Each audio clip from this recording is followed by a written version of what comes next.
Hello hi ಎಲ್ರಿಗೂ ನಮಸ್ಕಾರ. ನೀವು ನೋಡ್ತಾ ಇದ್ದೀರಾ ಖುಷಿ ಕುಕಿಂಗ್. ಇವತ್ತಿನ ವಿಡಿಯೋದಲ್ಲಿ ತುಂಬಾ ಸ್ಪೆಷಲ್ ಆದಂತಹ ಸೂಪರ್ ಟೇಸ್ಟಿ ಆದಂತಹ ಇಡ್ಲಿಗೆ ಸಾಂಬಾರನ್ನ ತೋರಿಸ್ತಾ ಇದ್ದೀನಿ.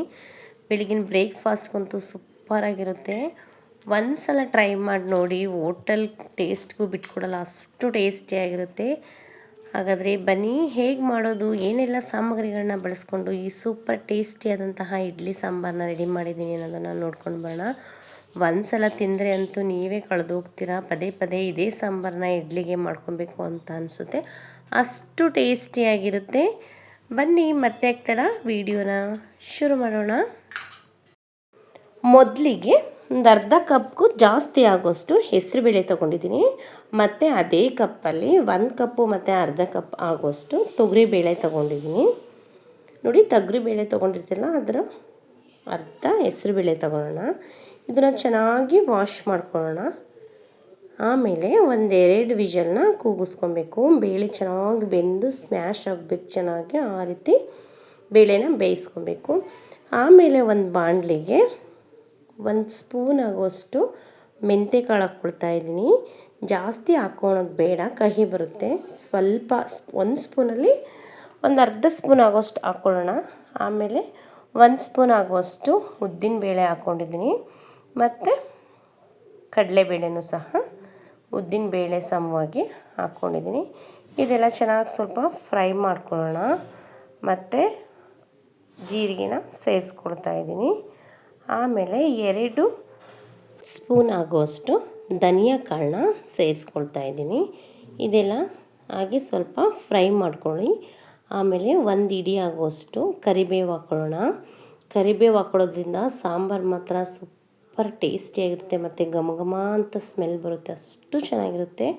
ನೋಡಿ, ಇವಾಗ ಒಂದು ಅರ್ಧ ಹಿಡಿ ಆಗುವಷ್ಟು ಒಣಮೆಣಸಿನ್ಕಾಯಿನ ಹಾಕ್ಕೊಳ್ತಾ ಇದ್ದೀನಿ. ಇದನ್ನೆಲ್ಲ ಚೆನ್ನಾಗಿ ಒಂದು 5 ನಿಮಿಷ ಮೀಡಿಯಮ್ ಫ್ಲೇಮಲ್ಲಿ ಫ್ರೈ ಮಾಡ್ಕೊಬೇಕು.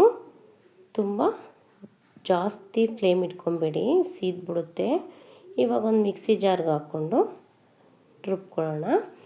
ಆಮೇಲೆ ಮತ್ತೆ ಒಂದು ಕಡಾಯಿ ತಗೊಂಡು ಅದಕ್ಕೆ ಮತ್ತೆ 1-2 ಸ್ಪೂನ್ ಎಣ್ಣೆ ಹಾಕ್ಕೊಳ್ಳೋಣ.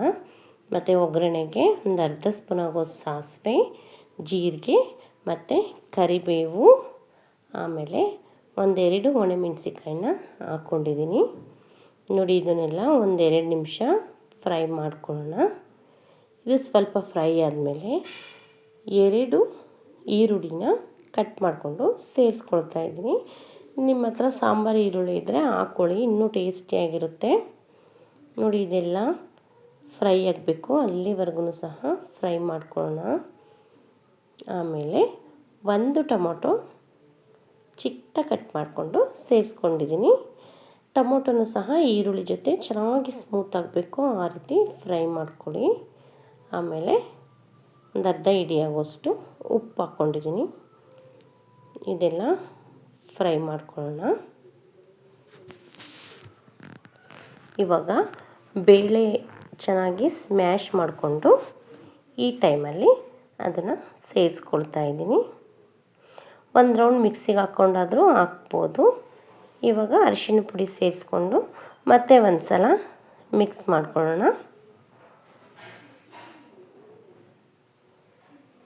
ಮತ್ತು ಸ್ವಲ್ಪ ಹುಣಸೆ ಹುಳಿ ಹಾಕ್ಕೊಂಡಿದ್ದೀನಿ. ಒಂದು ಅರ್ಧ ಬಟ್ಲು ಕೊಬ್ಬರಿ ಹಾಕ್ಕೊಂಡು ಆವಾಗಲೇ ಪುಡಿ ಮಾಡಿಟ್ಕೊಂಡಿದ್ವಲ್ಲ, ಆ ಪೌಡರ್ನ ಇಲ್ಲಿ ಸೇರಿಸ್ಕೊಂಡಿದ್ದೀನಿ. ನೋಡಿ, ಇವಾಗ ರುಬ್ಬಿ ಹಾಕ್ಕೊಳ್ತಾ ಇದ್ದೀನಿ.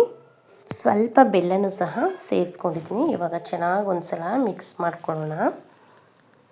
ನೋಡಿ, ಎಷ್ಟು ಟೇಸ್ಟಿಯಾಗಿರುತ್ತೆ ಈ ಸಾಂಬಾರು ಅಂತ ಅಂದರೆ, ಬಿಸಿ ಬಿಸಿ ಸಾಂಬಾರು ಜೊತೆ ಇಡ್ಲಿ ತಿಂತಾಯಿದ್ರೆ ಇಡ್ಲಿ ತಿಂದೇ ಇರೋರು ಸಹ ಇಷ್ಟಪಟ್ಟು ತಿಂತಾರೆ, ಅಷ್ಟು ಟೇಸ್ಟಿಯಾಗಿರುತ್ತೆ. ನೋಡಿ, ಇವಾಗ ಸಾಂಬಾರು ಚೆನ್ನಾಗಿ ಕುದಿ ಬರ್ತಾಯಿದೆ.